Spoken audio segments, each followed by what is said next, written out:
Hey everyone, it's Jonathan and welcome back to I Heart Movies. Today we're finally getting back into our Star Wars series with Nicki from Trivial Theater. In the next episode we'll be doing a long-awaited episode on Return of the Jedi, but before we get to that, there were a few new Star Wars web series that came out since the last time we did one of these episodes, and I wanted to talk about them before we get to Return of the Jedi.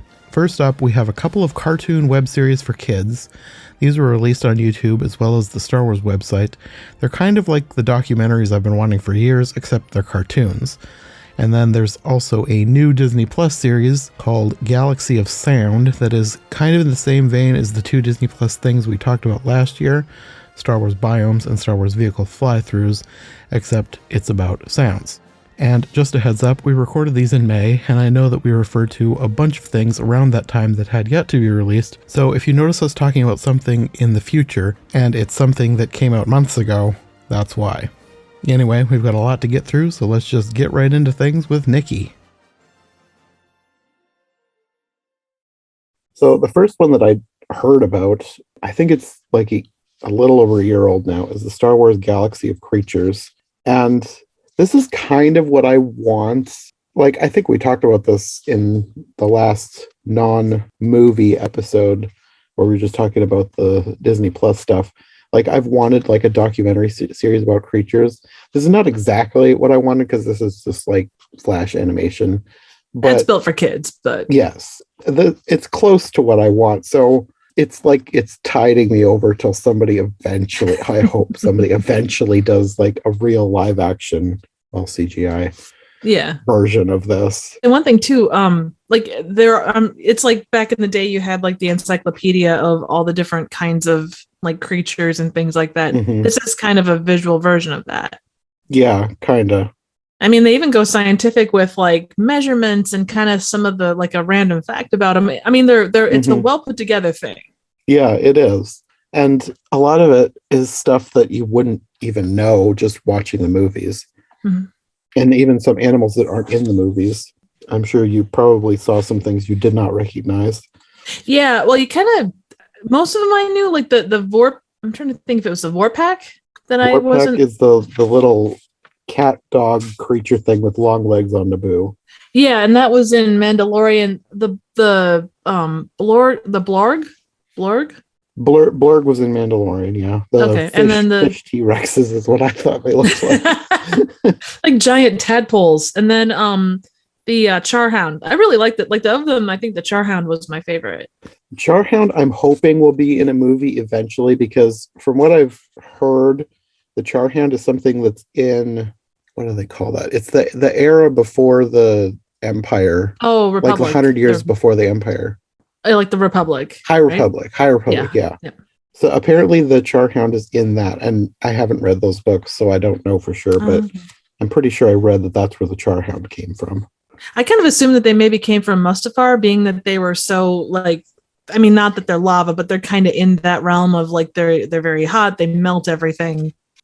Maybe they are. The cartoon said that it was from Alfrona, which, I mean, a lot of these creatures are on multiple planets, so yeah, it could be on Mustafar too.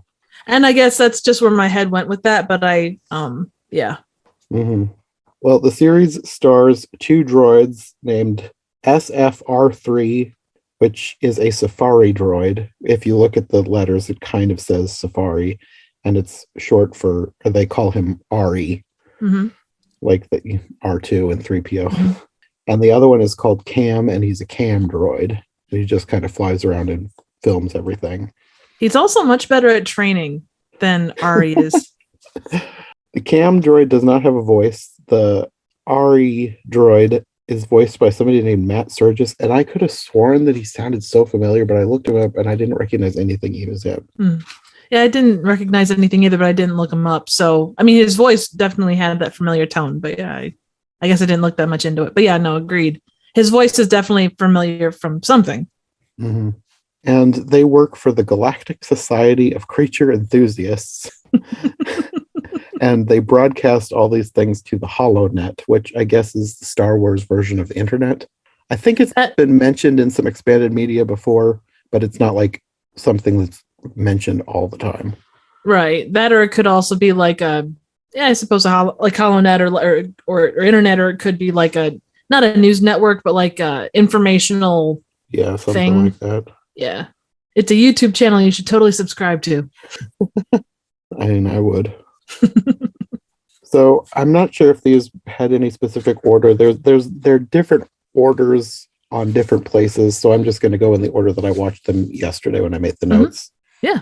So first one I watched was the Rancor, and the Rancor is on Dathomir, but it said Homeworld Unknown. Well, according to if you go, is it Legends? Is the series of books that came before Disney bought? Yeah, Legends. On Legends, the Rancor was Dathomir was a heavily force sensitive area, and that is where Rancors originally came from. Yeah, Dathomir. It's once we get to the Clone Wars, Dathomir is a very prominent planet in several arcs. Nice, because that's where the witches of Dathomir live. Yep, and they're force sensitive. They just use their stuff in different ways, at least according to the Legends. So yeah, well, we'll talk about it when we eventually get to that. I understand, and it's not quite the same thing, but yeah, no, I get it. And I do still have to get onto Clone Wars at some point. Yeah, eventually I want to do maybe not talk about the entire series, but maybe pick out some specific arcs to talk about, because there's a lot of episodes. It would take forever to get through the whole thing. I mean, you can always do series breakdowns too, kind of the overarching themes and the characters and whatnot. The main plot of this one was they wanted to clean the Rancor's teeth. And I think that they were basing this on the symbiotic relationship between alligators or crocodiles and those birds that clean their teeth in real life. So you have these toothbrush birds in this cartoon. And they don't have a name because I looked them up. I don't think they've been in anything else. So I don't know how canon this series is, but on Wikipedia, it's listed as canon. So yeah. Well, and it's on Star Wars. Star Wars is... No, wait. It was on Disney. No, it was on Star Wars. The StarWars.com, right? Yeah, StarWarsKids.com, I guess. Oh, okay. I thought it was on StarWars.com, but they made a whole other website just for these kinds of cartoons. Oh, that makes sense, though. Kind of keep it... It's like YouTube and YouTube Kids, kind of keep it... Yeah. But yeah, if it's on that... that's kind of an official site, so I would assume that whatever is on their official site would be canon, in theory. Yeah. And that's basically all for that one. It was they're all really short. This is just... They learned that you don't need to brush the Rancor's teeth. The toothbrush birds are going to do it for him. This kind of reminded me of was Steve Irwin. He does one specific thing on each different animal. So it gives you something specific to focus on. Yeah. So you're not covering the entire history of Rancors. You're focusing on brushing teeth or riding or whatever. The next one was the Tauntaun, and the point of this one was he wanted to tame a Tauntaun, and it was basically just him trying to ride the thing and then feeding it. I think it was called, I didn't write it down. Jogan pie or something. Jogan fruit, or maybe Jogan berry, but Jogan fruit pies. Yeah. Something like that. Yeah. And I feel like I've heard that before. So maybe that Jogan fruit is in some other series. I don't remember where I've heard it before. Quite possibly, but they look tasty. Then after that is the Nexu on the planet Cholgana. And that is the cat with a spider face. Yep, from the Attack of the Clones, right? Yes, one of the creatures that was in the gladiator pit. And this, I think, I feel like I've read in the past that this has been a creature that's kind of been captured and taken around to other planets. So I think they were leaning into that with this cartoon because they had the droids having to rescue it from poachers. I was kind of wondering what the poachers were. The way that they were wrapped up kind of gave the impression of a Tusken Raider, but I don't think that's true. That wouldn't be someone that would, be a poacher. Yeah, I don't know. I should have looked that up. I don't know if they would even say what they were. I don't even know if they were supposed to be something specific, but yeah, I don't know. They did kind of remind me of Tusken Raiders, but those are specifically on Tatooine, and I don't think that they fly off planet. No. Except for that one ambitious one that went off and tried to rule the galaxy. But we don't talk about him. And after that is the Char Hound on Elfrona. And the point of that cartoon was they wanted to play fetch with him, and he burns everything, so they had to figure out something to use that he wouldn't burn up. It reminded me of the foxes in The Last Jedi in that they reminded me of Pokemon. Oh, 100%. They definitely had that feel of all the creatures. Mm-hmm. It was the most, okay, we've got like this basic human or basic earth animal. What can we do just enough to make it different? Yeah. He kind of was like a little dragon, except well, he was adorable. He was kind of toothless. Like Toothless the dragon, not generally toothless. And then you have an episode on the Kawaki and monkey lizards. These, again, and going into other shows, if you've watched, which show is it? It might be Rebels. You find out that there is another species on the planet Kawak that are kind of related, that are called the Kawakian ape lizards, that are basically gorilla versions. Oh, God. They're kind of horrifying, but it's hilarious to me. And I wanted them to like show some sort of relationship between the two. Maybe they'll make more episodes and do those, but I thought that was hilarious that they have the Kawakian monkey lizards and then the Kawakian ape lizards. Can you imagine Salacious Crumb as a Kawakian ape lizard? Giant buff thing. Yeah, exactly. That would be terrifying. And Jabba the Hutt is like his pet. This needs to be a spin-off. Agreed. Add it to the list. Then you also have an episode on Minox. They're on an asteroid, but the thing at the end said their homeworld is Ord Minox, which I'd never heard of before. So it was interesting that they actually came from a place. I guess I always just thought they were a thing that flew around in space. Yeah, and how do they do that without any air being the vacuum? That's crazy. I don't know, but that worm thing in the last Empire, the one that was hiding inside the asteroid, that thing didn't need to breathe, so no, true. Probably the Minox don't either. Exactly. There are many life forms out there. It was actually kind of a cute little, like the way they did it was kind of a cute horror thing, like just the way they tried to do it. It kind of was, wasn't it? Mm-hmm. And then when they got rid of them, I thought it was like an homage to WALL-E because they launched everything out of the ship and then they flew back themselves using a fire extinguisher. Yep. I mean, that is the NASA approved way to do it. So another thing that I didn't know, at the end when it said like the fun facts, it said they reproduce by splitting in half, and each half becomes a new Minox. Nice. Then you have the Tuka.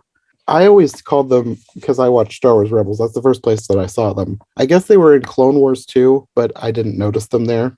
On Star Wars Rebels, they were called Lothcats because they were on the planet Lothal, and these are another animal that is shipped all over the galaxy because they're pets.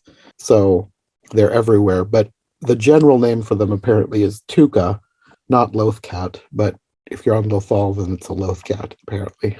Mm-hmm. That one and the Vorpac kind of like they kind of both had very cat-like characteristics. Yeah, kind of.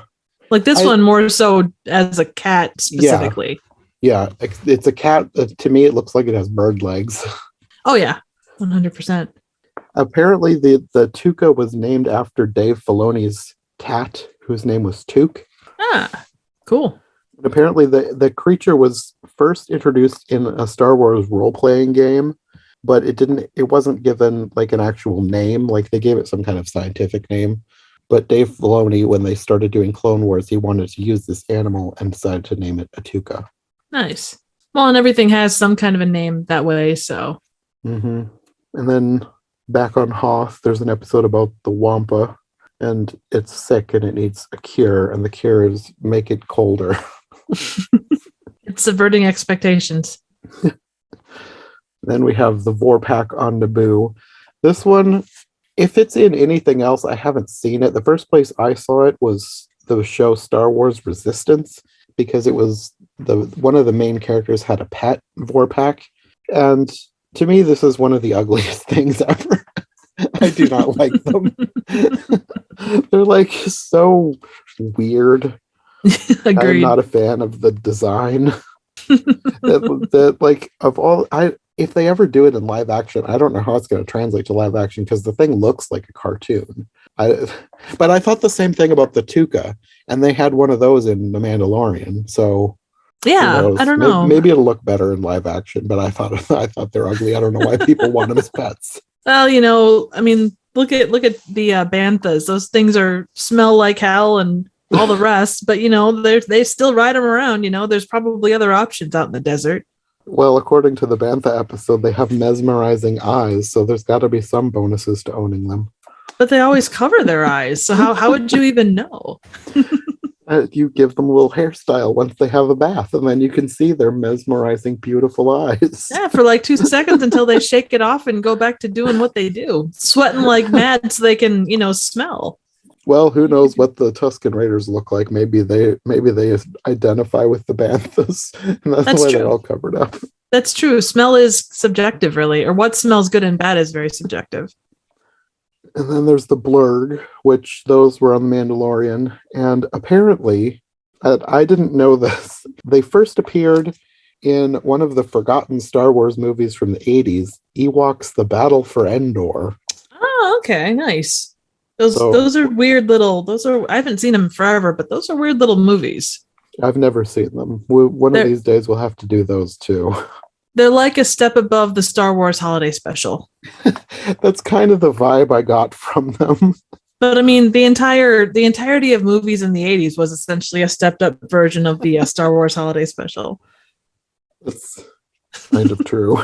Yeah, there are moments. They'll have that one moment in them. And I didn't remember this, but their first canon appearance is in an episode of Clone Wars called Liberty on Ryloth. And I went and saw the picture of them. They look a little different, which is why I didn't remember that I'd seen them before. They have different eyes. They're kind of uglier in the Clone Wars version. They look a lot better in The Mandalorian. Well, and at least with like this specifically, they're meant to make them cute. So, but yeah, if you're talking Mandalorian versus that, they're definitely not going for just cute. At least I don't think they are. Yeah, and we had the episode on the Bantha was kind of funny and cute, and I loved how he was like so taken by this thing. It was still ugly, but like in a cute way once he put up the hair. Yeah, bows for days. My God, where would you find bantha bows in the middle of the desert? He must have had a stash on his ship. Yeah, otherwise you're gonna have to go all the way to Anchorhead to be able to get those, because you can't find them in Mos Eisley. I've tried. Doesn't seem like Tatooun would be a place where you could readily find bows and other fineries like that. I suppose not. Because there's sand, because it's coarse and it gets everywhere, including bows. And the last episode is on Porgs. And of course. This one took place on Batuu, which apparently they were imported there. Batuu is the place that they have the Star Wars Disneyland rides at. Like that's cool. That's the planet, I guess. But of course their homeworld is Octu, which we saw in Last Jedi. So do the Porgs get to ride the rides at Batuu for free, being that they live there? I think they're too short. Always. Not even the teacups? Maybe if somebody straps them in and holds on tight.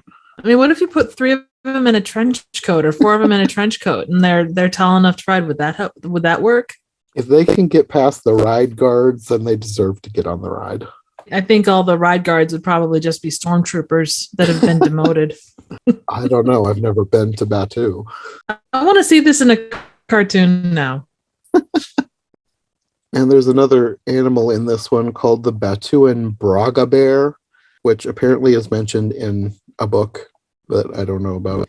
I think I read that this was their on-screen debut. Huh, cool. Good for them. And yeah, that's the end of that little mini-series. It was cute. I kind of want more, but I would rather have a live-action version of this. Yeah, and like I say, I mean, the fact that they gave proper measurements, it wasn't just like some random Star Wars, measurement. It actually was in centimeters, which, proper like scientific stuff. And then I guess this next series is a spin-off of that one. And I don't think I even knew about this one until I started looking into it, because I remembered having seen the other one and I wanted to talk about it. And I was like, oh, there's another one. So this is Galactic Pals. And this is a droid called M1RE or Miri and Cam E, and they live on the Youngling Care Space Station. I think there's going to be more episodes because there was a bunch of babies in the beginning that you never see. So I guess we could look forward to more after these. And this, I mean, obviously this is made for probably this, like the Galaxy of Creatures felt like it was maybe like a little older kid. This was definitely made for probably like preschoolers or a little younger, just the way it was set up. Probably, yeah. It's like Muppet Babies. Oh yeah, 100%. Star Wars babies. What was the nanny on Muppet Babies? They should have named the droid Nan E. There you go. Make it a more direct reference to Muppet Babies. Yeah. So this one, first episode, is on Wookiees, and the Wookiee is having a tantrum, so she gives it a Wookiee cookie. And then there's an episode with an Ewok. The Ewok is like, that thing had to have been designed with merch in mind, because that thing is going to be a teddy bear someday. I mean, Ewoks were already like teddy bears, but that thing was like extra adorable. I think I remember seeing something about, and I could be wrong on this. I was looking through the trivia and I thought they mentioned, and I could be wrong on this, but so originally in Return of the Jedi, Endor was supposed to be home to Wookiees. But then I think it was a merge thing that they turned them into Ewoks, I think, but I can't find the piece of trivia. I read it someplace, but I got no idea. Sorry. That's fine.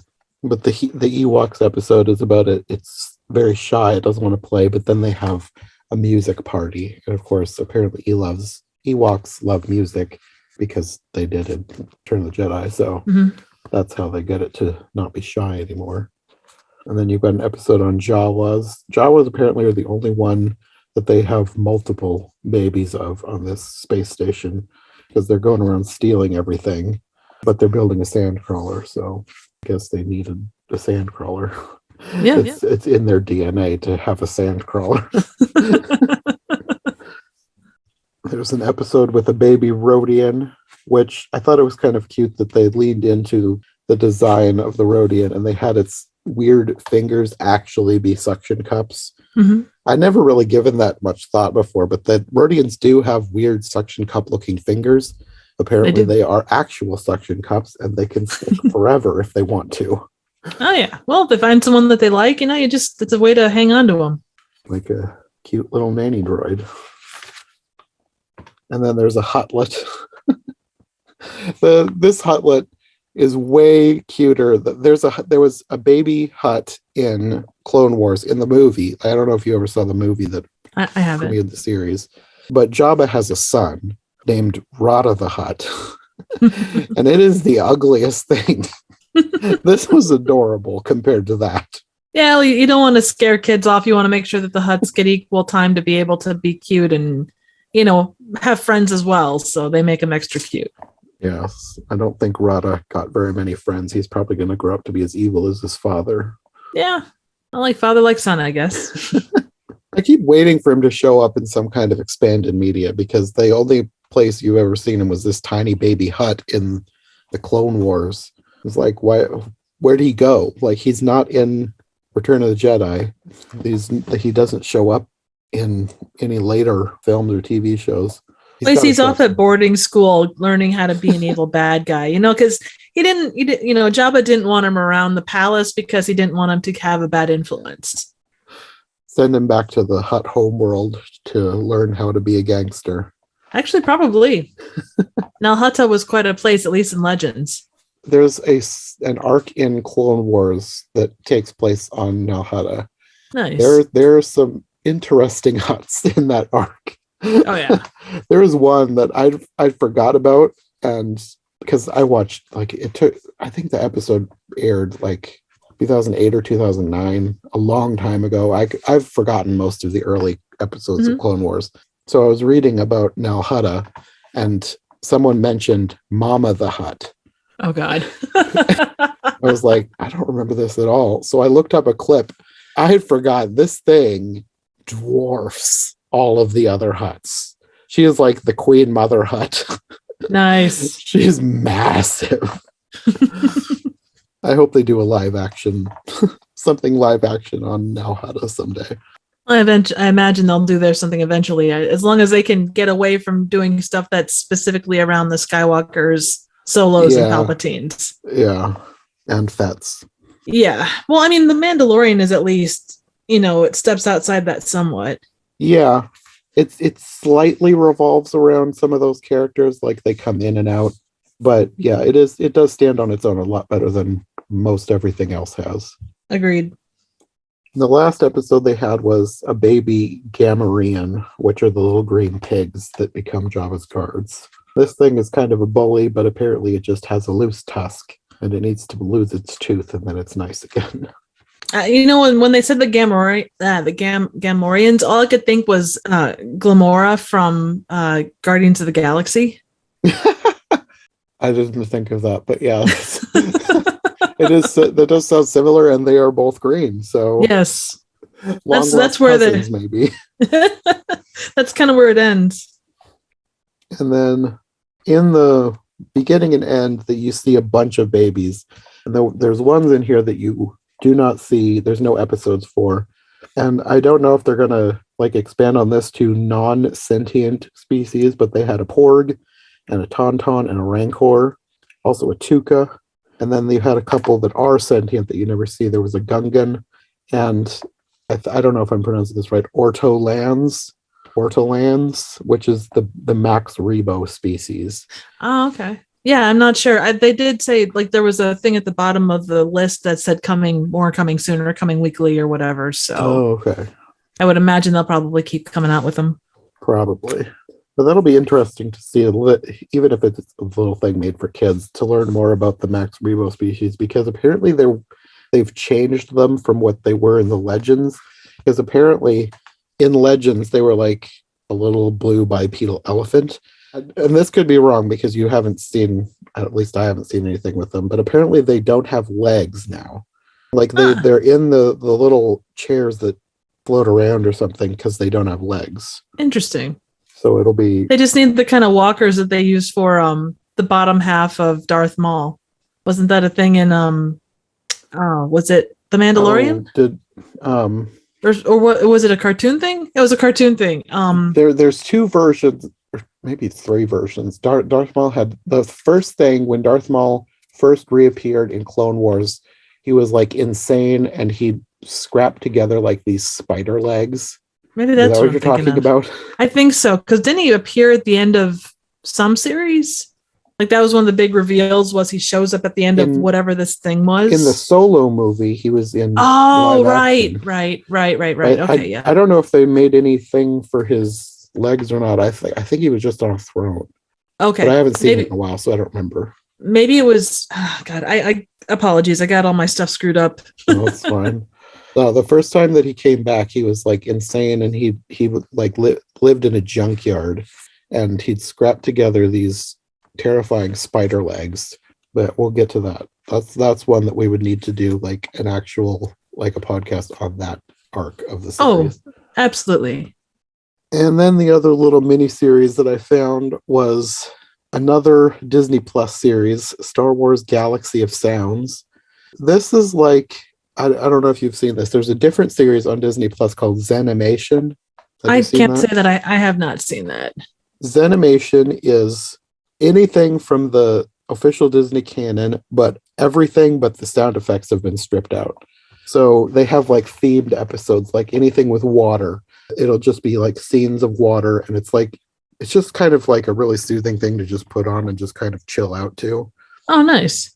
And it's one of my favorite things that they've done for Disney Plus, because it's something they would never do this for an actual TV show, but Disney Plus is the perfect place to put something random like that. Oh yeah, definitely so.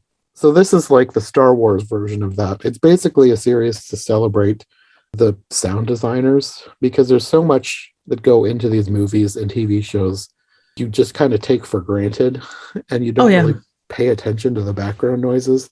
I really like that. So it's really cool to see all of these scenes with no music, no dialogue. You're just hearing all the sound effects. It's really absolutely cool. Well, and at the end of each episode, it said it was dedicated to the sound and visual effects people that bring it to life. So I wish they had led with that.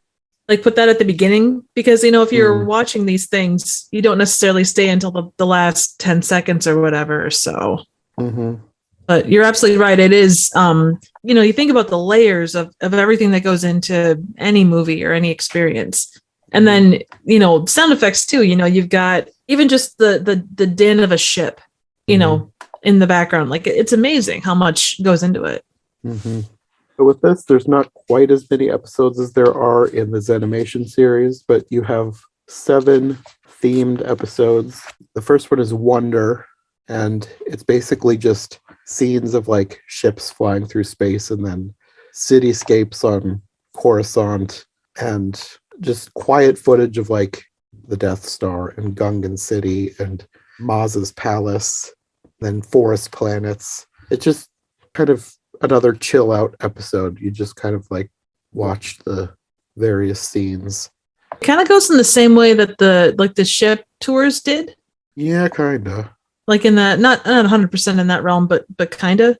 Yeah, with the biomes and whatever that series was called. Wasn't it just ships? I don't remember for sure, but either way, with those, it was footage that they made specifically for those. But the idea, I think, is the same, and a similar idea. It appreciate that one. It's more appreciating the design and the sound. This one is more specifically about the sound, but you do kind of appreciate more of the design too, because you're actually paying more attention to the stuff instead of the story.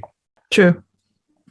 Then the next episode is Excitement, and you have all different kinds of chases, the pod race, speeder bikes, General Grievous and Obi-Wan on his lizard. I love that lizard. That was cool. One of my favorite Star Wars creatures. I love the sound it makes. It sounds like a zebra. I don't think I've ever heard a zebra before. Well, you've heard that lizard, so the lizard sounds like a zebra.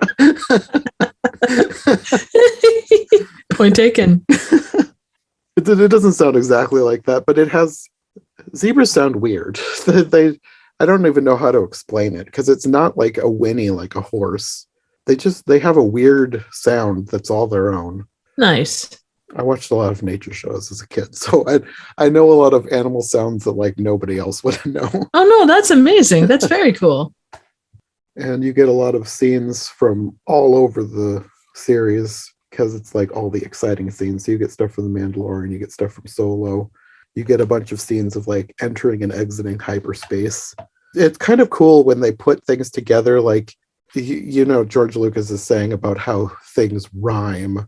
Like the same similar things will happen in each movie. And some of these, it was like they lined up a bunch of scenes that were all very similar. I loved that they put together the scenes from both Attack of the Clones and The Mandalorian, where they had the Slave One firing off the seismic charges, because the bombs that the Slave One has, that's like the coolest sound in all of Star Wars. Oh, it is. It's got that great. I love that sound. It's just, oh, that is neat. It's like super quiet, and then it's like the bois you get on any like Michael Bay trailer. Kind of, yeah. Yeah, I love that sound. I love that they kind of put those together and had a little sequence with them from both things. And then, of course, a bunch of lightsaber fights, too.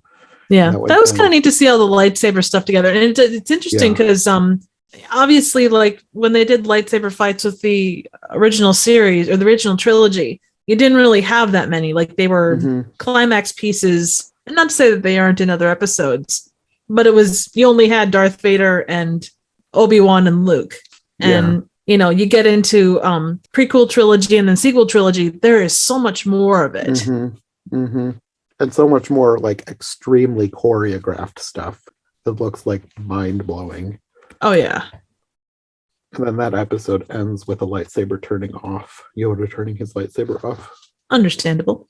I do wonder with lightsabers, like if you dropped it, and I know you kind of got that in the prequel trilogy, but if you accidentally dropped your lightsaber, obviously nothing is going to stop it. It can pretty much cut through anything. Would it just go all the way through the Earth into outer space and just keep going forever? I don't know.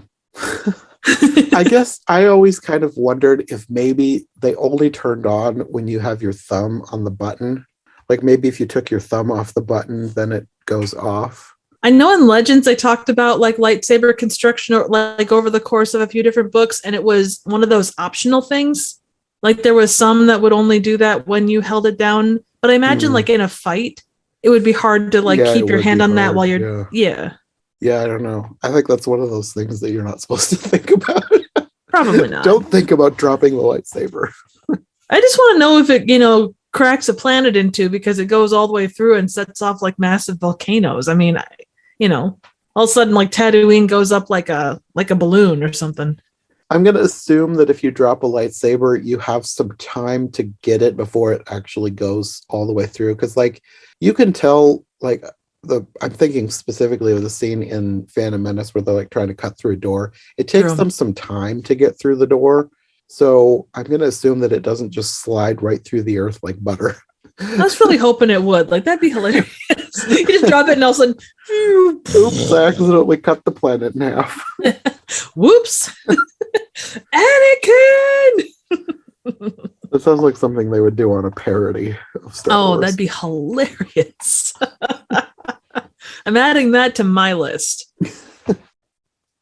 And then you get 2 episodes, one after the other. One is called Dark Side, and the other one is Light Side. And it's all the different dark side and then light side things happening. Specifically, with Dark Side, you get the Darth Vader's breathing, Kylo Ren and holding his helmet, and of course, breathing there. You get Force chokes and lots of Force lightning. And this made me think about, I never put 2 and 2 together. In the last Star Wars movie on Exegol, you have the planet that's like, there's lightning happening everywhere. I guess I just thought that was like, oh, it's just a stormy planet. Mm-hmm. But was this supposed to be like Force lightning all the time? Like, is that what? Because it's an evil planet, and that's where like the Sith cult lives. So maybe that was Force lightning, not actual lightning. I never even thought about that. I mean, it could be, and I'm stretching here, but if it's a planet that steeped in the dark side, it's possible that it's Force lightning created by the clouds or by like just the presence of that many people together. It could be. Yeah, kind of like static electricity kind of a thought thing. About it before. Just like, oh, cool, lightning. But then it was lined up in the sequence with all the images of people using Force lightning. It was like, oh, maybe that's Force lightning on the planet. It's possible too. I will say my favorite part of this episode was like when you had Darth Vader breathing kind of throughout that bit. That was probably my favorite part just because it is such a specific sound effect. Yeah. Like you hear that if you've watched, even 5 minutes of Star Wars media, you're going to know what that is.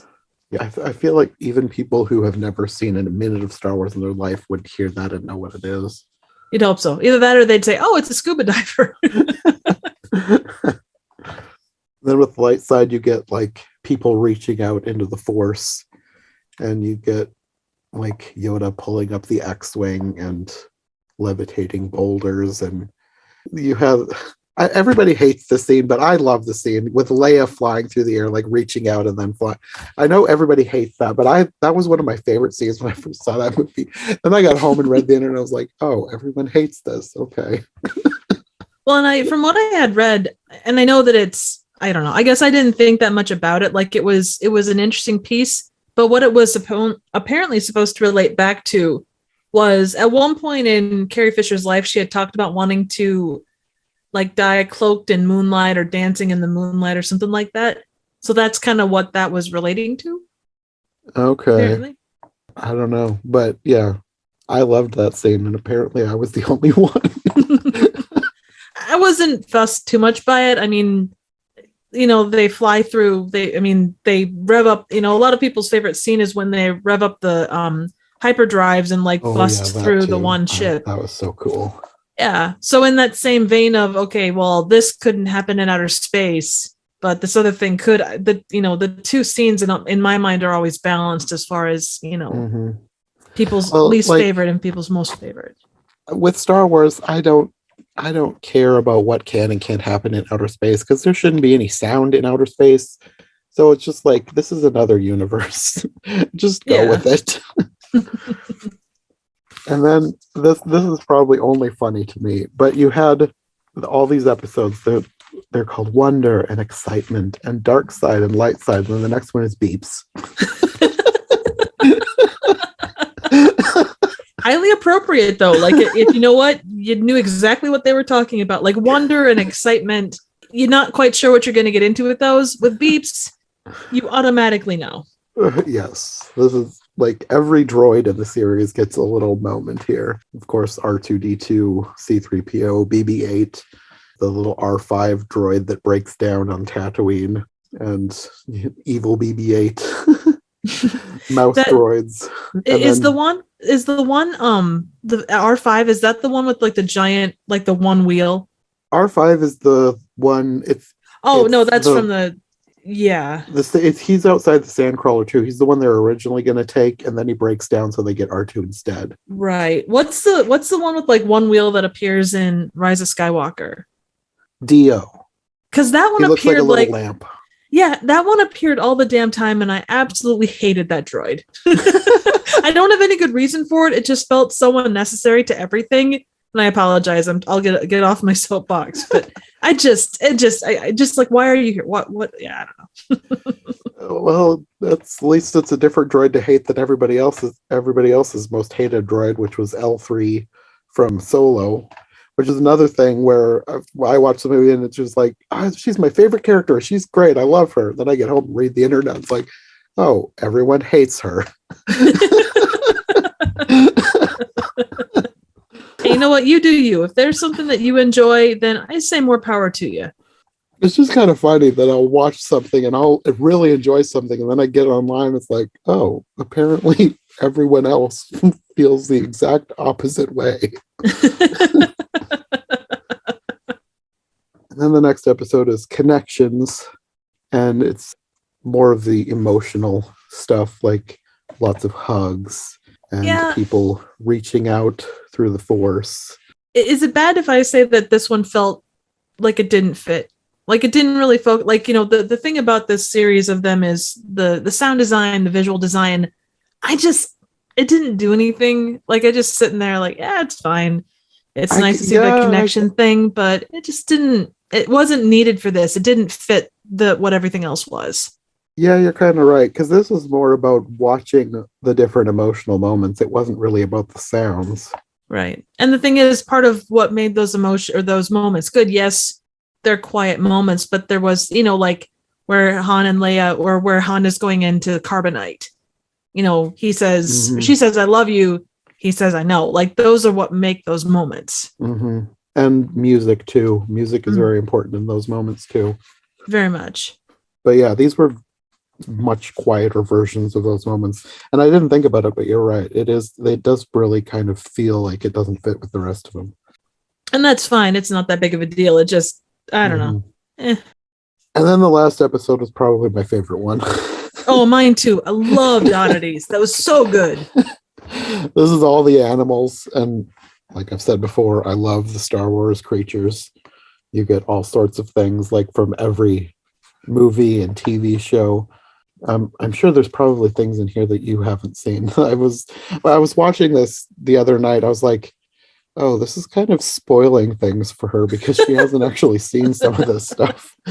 You know what? I take most, unless it's like a massive spoiler. I take most of it in stride.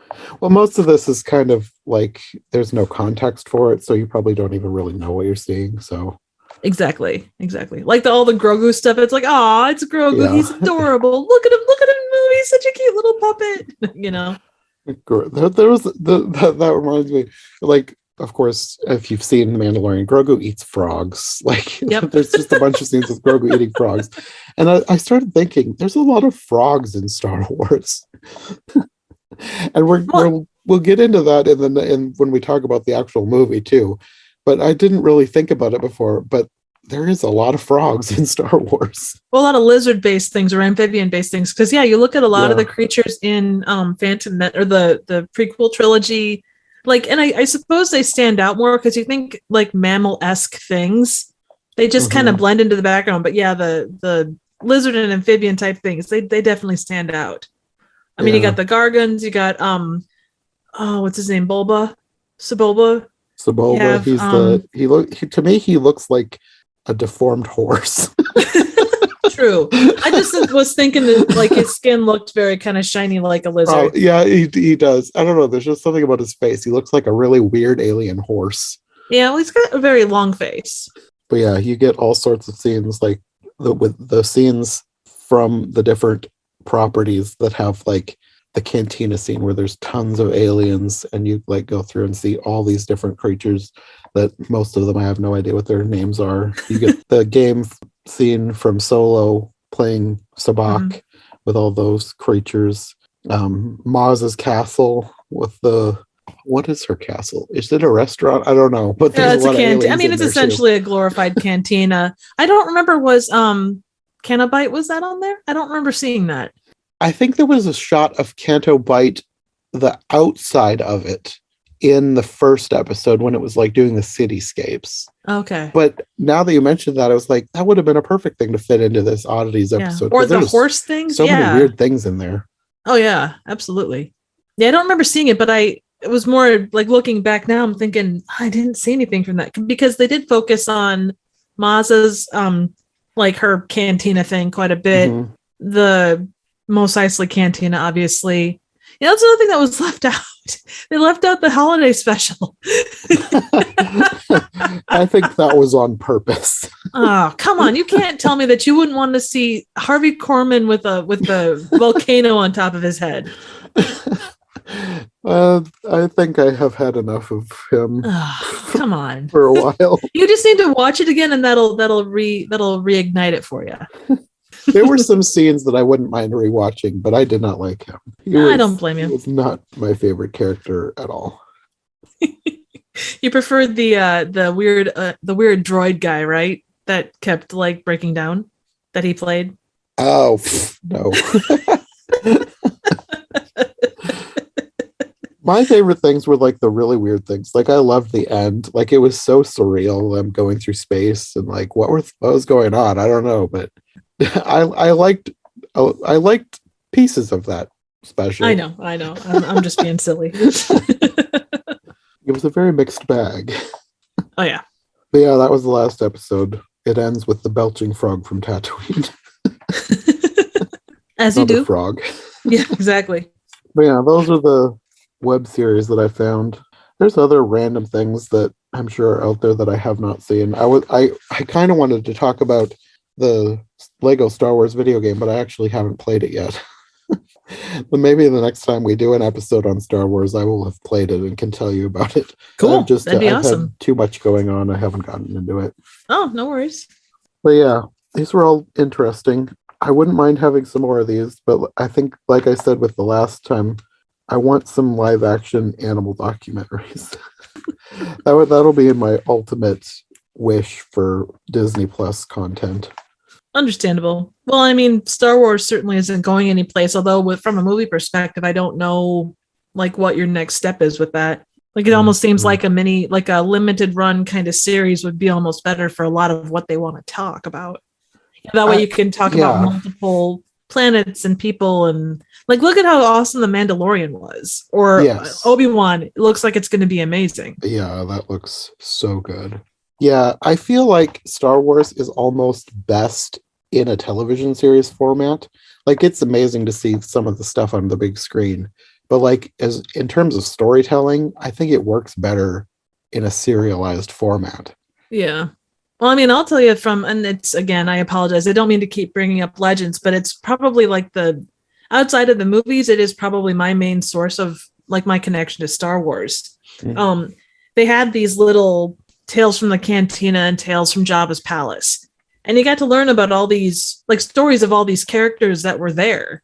And it was just, they were really cool because you got kind of an insight into the palace or, the Mos Eisley Cantina or the bounty hunters or whatever. I feel like I might have read Tales from Jabba's Palace. Was it a kid's book?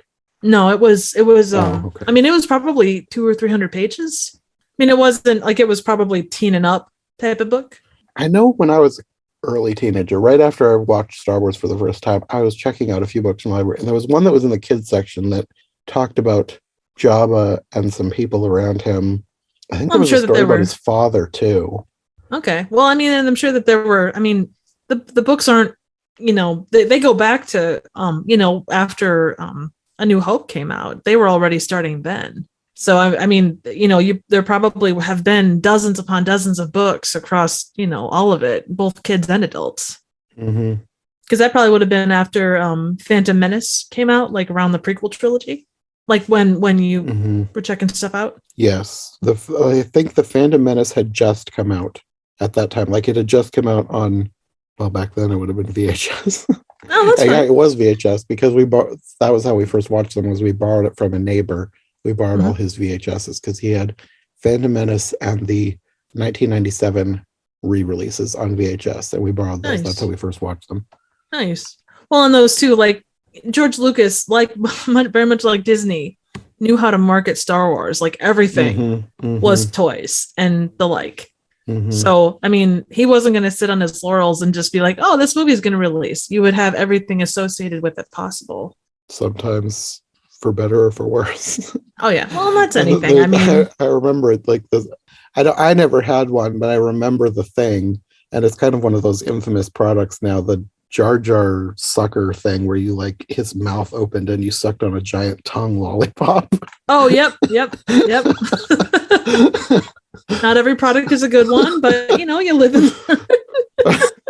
I'm sure there was some weird kid who thought that was amazing.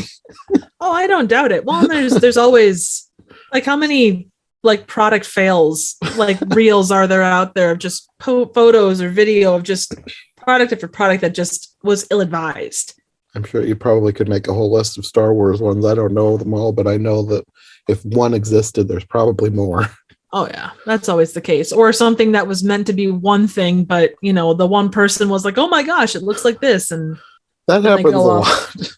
Oh yeah, tons. Yeah.